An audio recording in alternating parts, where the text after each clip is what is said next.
So 13, 14, and 15, we are going to find the confidence interval for the population mean. In other words, what two values can we be between to be in whatever percent they want us to do?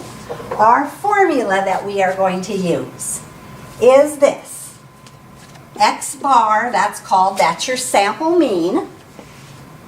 The sample mean plus or minus Z sub, they'll call it alpha divided by 2. The alpha is going to be the percent confidence that you're going to have. If I have a 95% confidence, again, I have two little sections on the end, and so I have to take that and divide it by 2. Alpha divided by 2 times the standard deviation, I can never draw that very well, mu, divided by the square root of n. And on the Alex calculator, they're nice. They actually do give you a plus or minus option instead of having to do two separate problems. So, the union for a particular industry has determined the standard deviation of its daily wages of its workers is $16. My standard deviation is that weird symbol there, and it's 16. A random sample of 50 workers, that would be my N value. How many people I surveyed, has a mean daily wage of $118. So my X bar is my 118. Find the 95% confidence interval for the true mean daily wage of all union workers. So the alpha value is that 95%, which of course we use 0.95 for 95%. I'm going to mess with that in a little bit. So, well, maybe I'll just do it right away. Now that part of my table is the part in the middle. If you remember before where we were finding the two ends, so this is where we do that part where we're dividing by 2, but first of all we're going to do 1 minus that 0.95.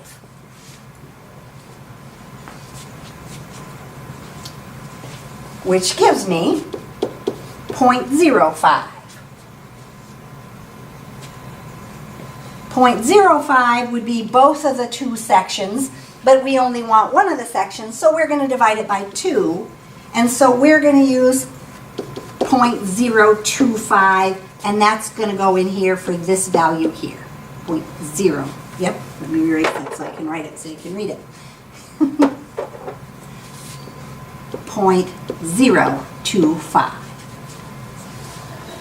So the 95% is the part in the middle, but we want to find the section. We're just going to find the section on the end to the right is actually where we're going to find it. And so that's the number we're going to put in there. The X bar we knew was 118. So we're going to have 118 plus or minus Z sub 0.025 times standard deviation is 16 over the square root of n, which is 50. Oh, somebody lost something. I wonder who it's. Oh, it's yours? You might want those by the end of the class period anyway.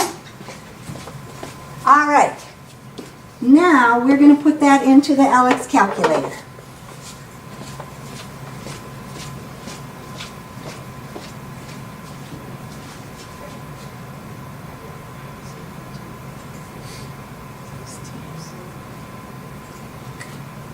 Okay, so 118 first, and then the plus or minus, which is right there, and then we're going to do the Z sub, which is this one, and we're going to use the 0.025 in the box, and then click up a little bit up to the side of that because we don't want to be in the subscript anymore, or hit your space bar, that's the easiest way to do it. And then, whoops, hit your space bar. Nope, it's not going up. Why is that not going up? See if you can click. There we go. Then we're going to put our parentheses. In our parentheses, we're going to have 16 divided by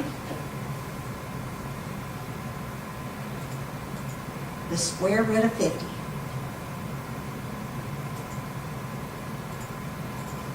Click behind that. Oops, close your parenthesis and hit equals. All right. You have to scroll back and forth to see your two answers because the first one, slide your bar over. So your first answer to 1 decimal place is 113.6, and the second answer is 122.4. 122.4. Did you get those numbers? They're all typed in right? All righty. So that tells me as long as I'm between 113.6 and 122.4, that 95% of my people will fall between those two numbers.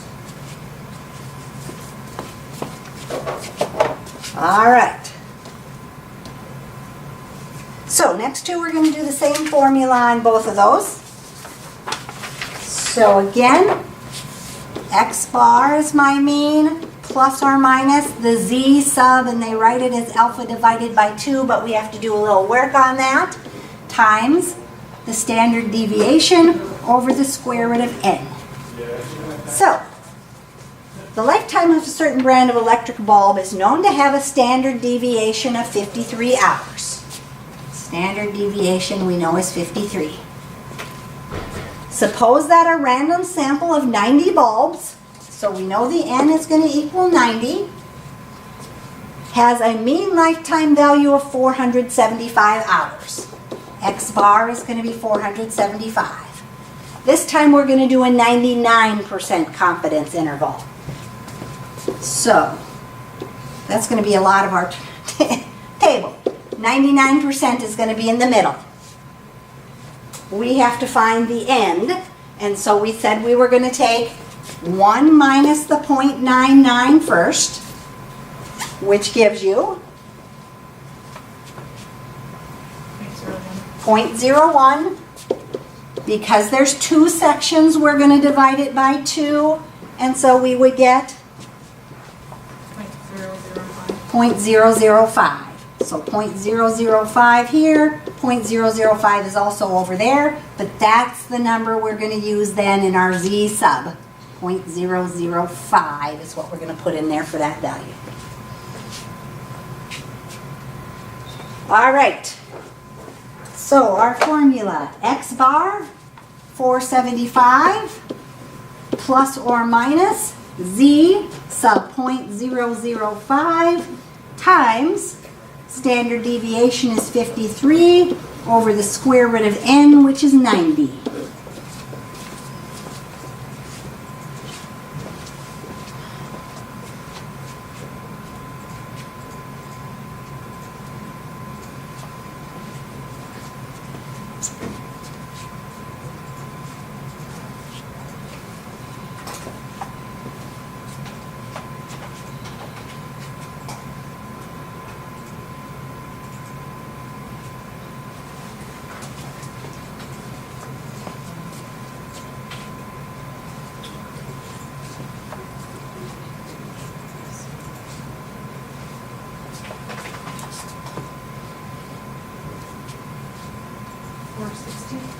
For 60.6 and what was that? 460.600. Oh, we're going just to 1 decimal place, so we're just going to use 460.6. And our second value is 489.4. 489.4. So from 460.6 to 489.4, 99% of our people would fall in that range.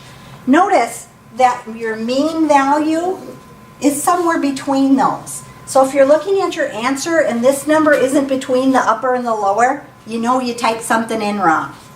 Right? Your mean is your average, so your average should be between your upper and your lower limits. Can you tell me why this is working?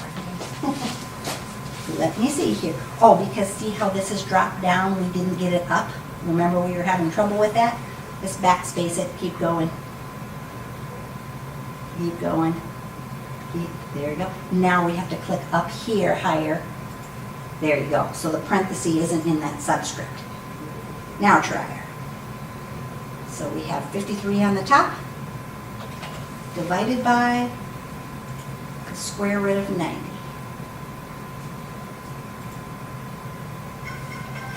And then click right behind there, and then close your parenthesis, and hit E. There, we got our numbers. Okay? All right, 15 is the last one on this page.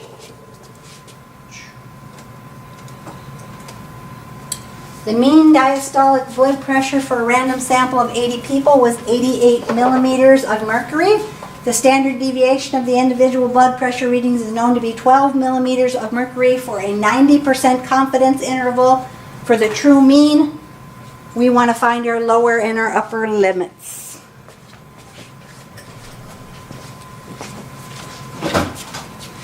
So, our X bar, our mean value is going to be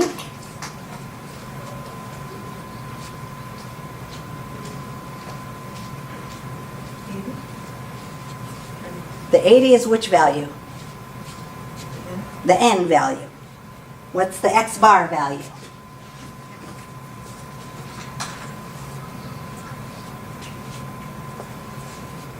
The X bar value is the mean, which it says is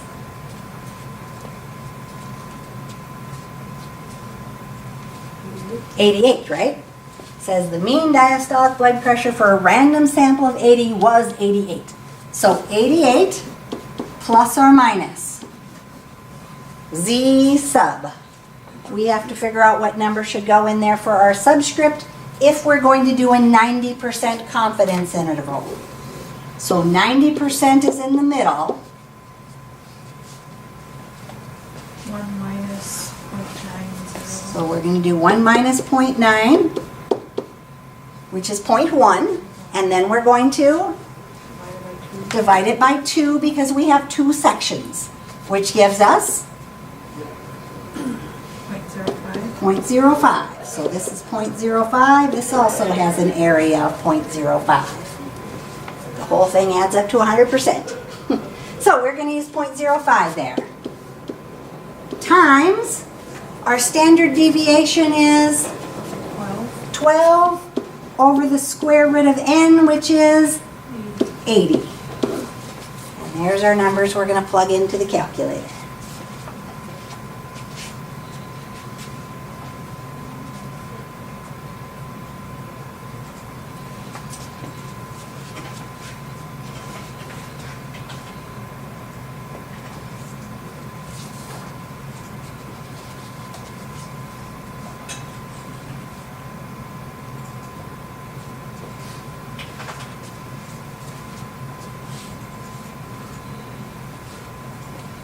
$85.8 85.8